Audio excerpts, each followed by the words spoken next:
on reçoit une espèce de tout petit crachin, mais rafraîchissant, comme une brise. Et c'était exceptionnel. Et même les gens, ils étaient là, tout le monde, c'était un rafraîchissement, quoi.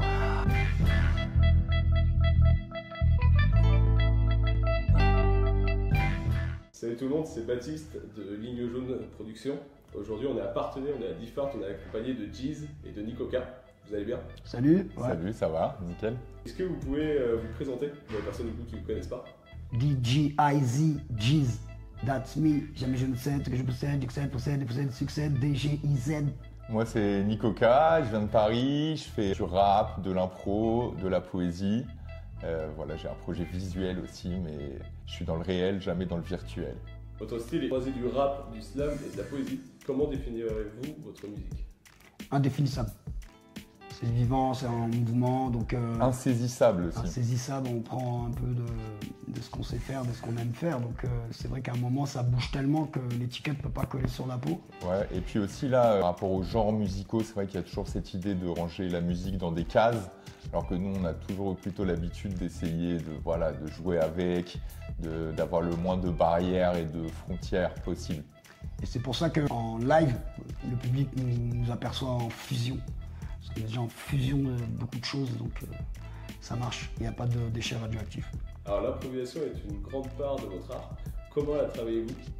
Est-ce que vous êtes toujours préparé ou vraiment c'est que de l'impro tout le temps? Alors moi là, dans ce cas-là, aujourd'hui le set que je propose, l'idée c'est vraiment de faire ça 100% impro. Donc il n'y a pas de texte préparé du tout. Donc à chaque fois c'est différent. Le seul truc qui est préparé c'est les musiques. C'est-à-dire que je suis avec mon musicien The Waxidermist qui m'accompagne, qui est bassiste et beatmaker. Et donc pour le coup je sais dans l'ordre les instrus sur lesquels je vais poser. Et après, sinon vraiment les phases et tout s'invente sur scène en direct pour être le plus spontané possible. Je serai plus en freestyle. Je vais jouer mes morceaux, mais je vais un petit peu improviser l'ordre, les séquences en fonction du public. Improvisation, pour moi, c'est un mot qui est grand, qui appartient au domaine des cieux. Mais vraiment créer, improviser, non, je suis plutôt dans la composition du moment, de l'instant. Et pour répondre à l'autre partie de ta question, là, sur l'histoire de travailler l'impro, moi, c'est vrai que donc, ça fait maintenant 20 ans que je fais de l'impro. Dès que j'ai commencé à rapper, en fait, à écrire pour rapper, il y avait toujours un moment où j'aimais bien faire un petit freestyle en fin de soirée, improviser, mais je le faisais vraiment tranquille. Et pendant des années, j'ai pris ça juste comme un truc, genre pour m'amuser. Mais là, ça fait quelques années que j'ai un peu changé de vision par rapport à ça et que je me suis plus mis à travailler à part entière sur mon impro. Et donc, il y a plein de moments où je suis tout seul chez moi, où je me fais des exercices pour travailler le flow, pour travailler les champs lexicaux. Voilà, en fait, comme réviser mes gammes et pour pouvoir tenir justement typiquement 40 minutes sur scène en impro et pouvoir en même temps me renouveler dans les stocks de rimes, dans les images, dans la manière de jouer avec la langue. C'est génial parce qu'il va chercher des mots ou des objets dans le public, mais ça crée du coup une interactivité.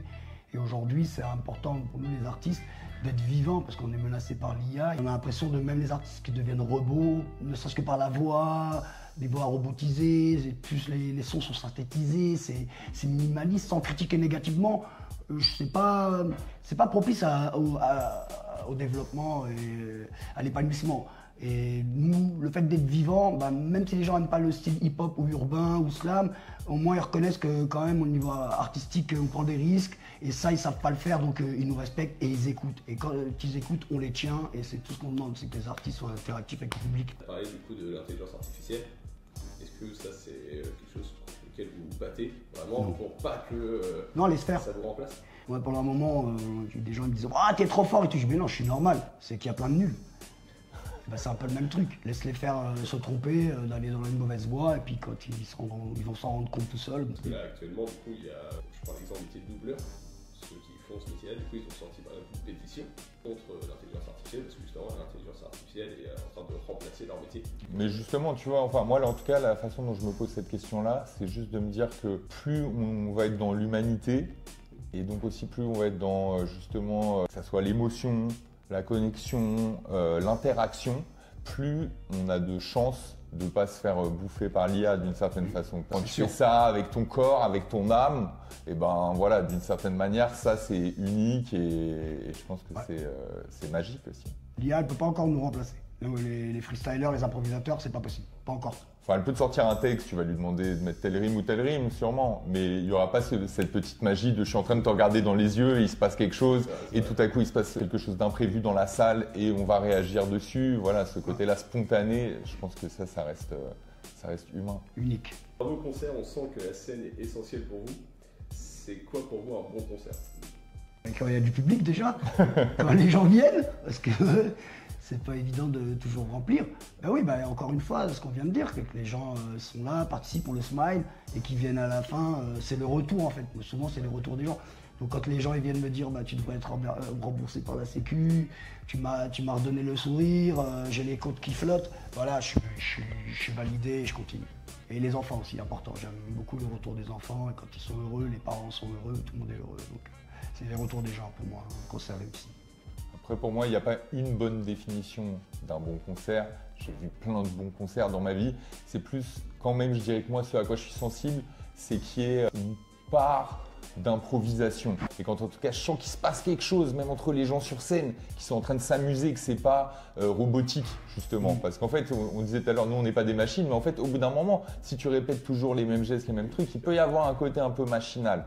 Ils élargissent encore plus leurs horizons musicaux, ils ouvrent encore plus leurs esprits voilà, sur le monde et leur imagination. Et ça, je trouve que c'est le plus fort quand tu arrives à ressentir ça. Et après, j'aime bien aussi quand il y a un peu de sueur, pour le côté corporel, quoi, que ce soit dans la foule, que les gens bougent et qu'à la fin, ils soient trempés. Et même moi, je trouve que ça, c'est une super sensation quand tu sors de scène. Le fait d'avoir mouillé le maillot, d'une certaine façon, tu te dis que tu as bien fait le boulot. Êtes-vous déjà bloqué en pleine impro sur scène? Et comment avez-vous géré ça? On va pas, en tant qu'improvisateur, on va pas bloquer sur le fait de bloquer, qu'il y a un imprévu, qu'il y a un truc. C'est surtout que ça arrive forcément en fait. C'est une matière à, justement à rebondir. Ce qui peut arriver, c'est que tout est lié avec ta vie, ce que tu manges, etc. Donc si c'est un jour où tu n'as pas mangé, que tu n'es pas bien et tout, et que tu te retiens de pas dire de la merde en fait, mais pas devant les gens, on n'est pas là pour gerber sur les gens, et puis les gens ne te connaissent pas ta life, donc ils ne vont pas comprendre. Et tu es là, et donc tu essaies donc tu bugs un peu, c'est plus dur de trouver des choses plus adaptées. Ça peut arriver des fois, parce qu'il faut quand même être peace, être bien à l'aise, chill. Moi, je pense que d'une certaine manière, ça va arriver. Il y a toujours un moment où tu vas un peu trébucher, où ça va pas se passer exactement comme prévu, où il va se passer quelque chose dans la salle d'improbable. Et en fait, pour moi, c'est plus comment tu arrives à intégrer tout ça et à pas te laisser déstabiliser. Et finalement, avec l'expérience, avec la pratique, avec l'entraînement, tu arrives à réduire cette part de risque-là en fait aussi, parce que tu sais que si tout à coup un verre se casse pendant que tu es en train de faire ton impro, en fait ça va être même encore mieux pour toi, tu vas pouvoir réagir là-dessus, tu vas parler des bris de verre ou je sais pas quoi, tu vois, et ça va tout de suite créer quelque chose d'encore plus magique. Et pareil, quand tu as un petit bafouillement, souvent la technique ça va être d'en rigoler, au lieu de faire comme si c'était pas là, en fait l'accentuer et en parler et s'ouvrir à ça. L'autodérision, ouais, voilà, l'autodérision, je pense qu'à ce niveau-là, ça peut marcher. Mais c'est vrai qu'en plus, je trouve que dans l'impro, il y a un côté un peu funambule. C'est comme si tu étais tout sur un fil narratif. Mais en gros, ce qui est marrant, c'est aussi de voir que le public, il te regarde un peu comme ça. C'est-à-dire, ils savent qu'à certains moments, ça se déséquilibre un tout petit peu. Et en fait, l'essentiel, c'est de réussir à garder l'équilibre et le contrôle, de ne pas chuter. C'est pas parce que tu trébuches que tu vas chuter. Quel regard portez-vous sur la nouvelle génération d'artistes qui émergent? Et même la nouvelle génération de rappeurs, rappeuses, moi en fait j'écoute maintenant du rap depuis 25 ans, mais je m'intéresse toujours autant aux nouveautés, aux trucs qui sortent et tout. Je suis pas du tout bloqué dans un truc d'écouter que des trucs à l'ancienne, même s'il y a plein de trucs à l'ancienne que j'aime bien. Mais au contraire, je trouve ça toujours hyper frais et rafraîchissant de découvrir des nouvelles têtes, des nouveaux flows, des nouvelles rythmiques. Et je suis très curieux de ça en fait. C'est un mouvement, depuis qu'il existe, tous les 2-3 ans ça se renouvelle. Il y a un nouveau style. Il y a un nouveau genre, un nouvel effet. Et c'est ça qui est intéressant. Bon, ça évolue, moi je suis ça, et puis je trouve que c'est bien, ça se renouvelle. Ouais, et puis même, moi je trouve qu'en plus, il faut quand même toujours un peu se tenir à jour et se nourrir, se mettre au courant. Voilà, pour pas te dépérir, il y a ça pour moi. Et puis même aussi, même en termes de rythmique par exemple, moi j'ai toujours bien aimé poser sur des des instrus pas très conventionnels, on va dire. Donc, je sais pas, à l'époque, ça me faisait kiffer de poser sur de l'électro, de la drum and bass, ou sur du jazz, ou d'être dans des rythmiques et des tempos un peu différents. Et ça, c'est vrai qu'un truc que je trouve mortel dans le rap actuel, c'est qu'il y a une variété de tempos incroyable. Maintenant, les gens, ils se mettent plus de limites. Ils se disent plus, il faut que ça soit entre tant de BPM et tant de BPM pour que ça soit du rap. Genre maintenant, voilà, toute l'arrivée de la trap, de la drill, tout ça. Et nous, je trouve que ça nous a aussi obligés à tester, à s'entraîner pour des nouveaux flows, des nouvelles manières d'appréhender les musiques. Et ça, j'ai trouvé que c'était hyper intéressant, justement, de ne pas rester bloqué dans une façon de faire des rimes, une façon de faire résonner les phrases et de savoir s'adapter à des trucs ternaires, à des trucs où il faut faire des fast flows, à des trucs où tu peux un peu plus poser. Et tout ça, en fait, je trouve que ça fait partie de ta palette artistique. Ouais. Avec qui aimeriez-vous collaborer? Eminem. En ce moment, je dirais que c'est Harry Mack, parce que c'est un improvisateur américain incroyable. J'aime beaucoup son travail. Voilà, j'espère un jour avoir la chance d'échanger quelques rimes.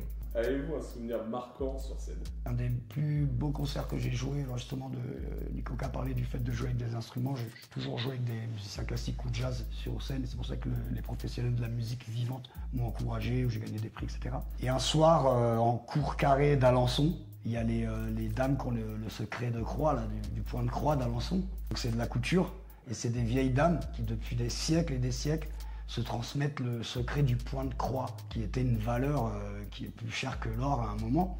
Et donc je joue là avec les musiciens, violonistes, DJ, etc., saxophonistes. Et on était menacés par la pluie, mais c'était incroyable. Et finalement, le concert s'est hyper bien passé, les gens ravis, génial. Et à la toute fin du concert, aux salutations, on reçoit une espèce de tout petit crachin, mais rafraîchissant, comme une brise. Et c'était exceptionnel. Et même les gens, ils étaient là, tout le monde, c'était un rafraîchissement, quoi. Je me suis dit, quand t'es quand même en accord avec les éléments, quoi, il y a quelque chose de magique, ça vaut le coup, quoi. C'est quand j'ai fait la release party de mon premier disque, c'était il y a 10 ans maintenant. Et j'avais la chance de jouer à la Bellevilloise à Paris, qui est une salle que j'aime trop. Je suis allé voir des dizaines, des centaines de concerts peut-être. Et donc j'étais trop content de jouer là-bas. J'avais décidé de faire un truc, de faire participer plein de potes. Donc j'avais invité à la fois des artistes peintres qui venaient, qui faisaient du live painting pendant l'événement. J'avais invité plein de potes rappeurs que j'appréciais pour qu'ils viennent sur scène aussi proposer quelques textes et tout. Et du coup, comme j'organisais tout, j'ai passé toute la journée à m'occuper de trucs, à porter des toiles, à gérer les arrivées des uns et des autres, les balances et tout, et être plus finalement dans l'organisation.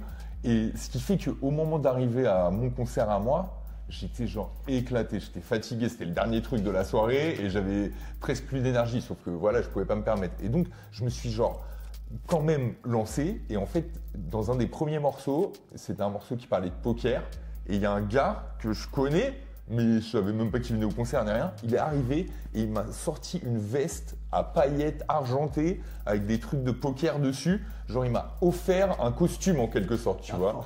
Et c'était fou en fait. Moi j'étais là, tout à coup je vois un mec arriver, je le connais, ok, mais là il vient avec un costume, je me demande d'où ça sort. Et je l'ai enfilé et tu sais, direct ça m'a donné comme un super pouvoir. Tu vois, je me suis senti un peu super héros. Et je me souviens que j'avais commencé un peu mou à cause de ce truc de toute la journée, je sais pas, peut-être le stress mélangé à l'adrénaline, mais que le fait qu'il m'apporte ça tout à coup, j'ai revêtu une cape de super-héros et après j'étais super boosté et j'ai fini à l'aise. Et t'as donné la force. Et justement, j'ai bien transpiré et c'était bon signe à la fin du concert. Quels sont vos projets à venir? Ouh là là. On vit dans le présent, on est dans l'improvisation, on est dans le présent. La freestyle, on est dans le présent. Se maintenir. Alors moi je vais te dire un projet tout con, retrouver mon statut de chômeur du spectacle, d'intermittent que j'ai perdu. Voilà, c'est mon projet, voilà, faire des heures, voilà, j'en suis là, donc je suis pas dans l'artistique là pour l'instant.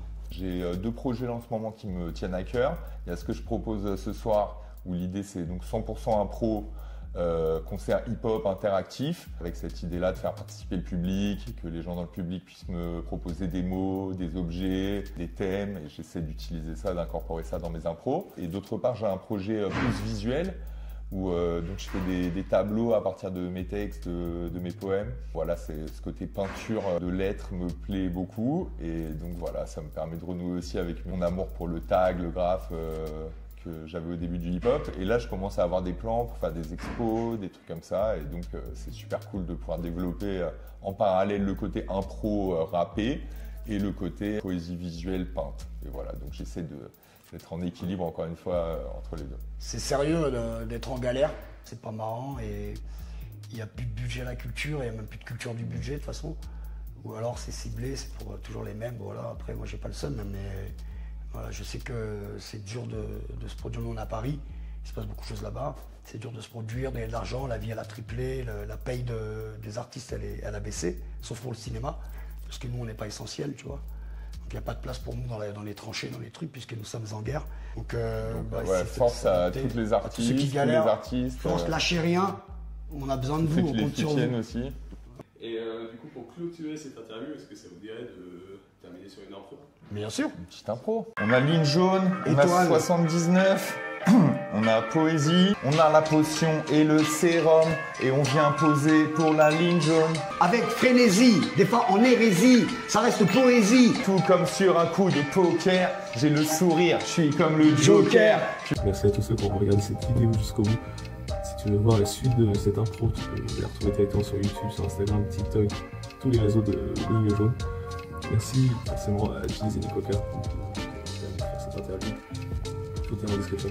Tous leurs liens, que ce soit Instagram, Facebook, sont en description. Vous pouvez directement les retrouver. Merci bien entendu à Sabi de nous avoir accueillis pour cette soirée et de nous avoir permis de faire cette interview. Et aussi merci à Joe Service et à Elvin de nous avoir donné des sons à mettre sur la vidéo. Et on se retrouve prochainement pour une prochaine interview.